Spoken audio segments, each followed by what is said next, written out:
strong component of the film and the book is that from an audience perspective, when you're watching professional bull riding, the 8 seconds doesn't feel like a long time.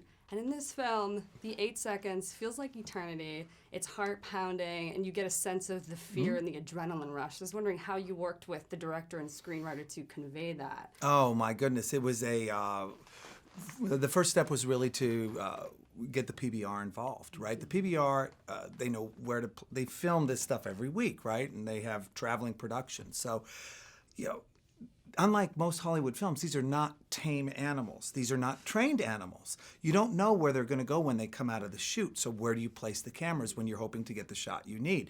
So we had just the world experts helping us, but they also wanted to make it as realistic as possible. So, and then we, of course, add what Hollywood can do, which are cameras that can slow things down to amazing way and make muscles ripple and super slow motion. Incredible. It's the best bull riding sequences you'll see on film ever. I completely agree with that. And I thought another portion of the film that was so strong is the fact that you get a sense of Sophia's love for art as it's seen through her eyes. I learned so much about modern art as I was watching the film. So I was wondering for you, in the research process and looking into Black Mountain College and all of that, what was that like for you, and how did you sort of, again, work with the actors and the filmmakers to make that come through? Sure.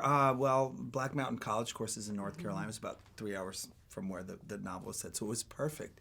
But Black Mountain College is just this extraordinary place. It was a real place. It was in existence a little more than a couple of decades, and it was an experimental art community, a place of higher learning. But it was really the place in which the American modern art movement grew, and it expanded. You had a bunch of people that came from the Bauhaus movement in Austria, and the artists who were there, you had de Kooning and Rauschenberg and Franz Klein, you had Toombley, you had Jasper Johns, who wasn't there, but he was very close with Robert Rauschenberg.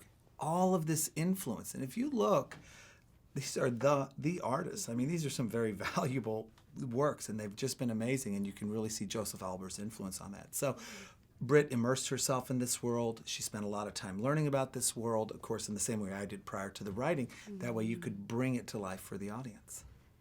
I think what's really interesting is that authors today, you see Stephenie Meyer producing the last few Twilight films and now having a production company, and Gillian Flynn writing the screenplay for Gone Girl and now writing her own film with Steve McQueen and a TV show with David Fincher.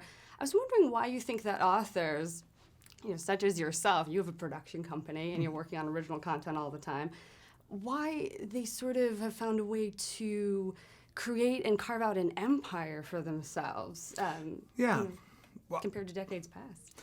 I certainly can't speak for any other author, but for me, it's a chance to tell stories that I might not tell in novel form, right?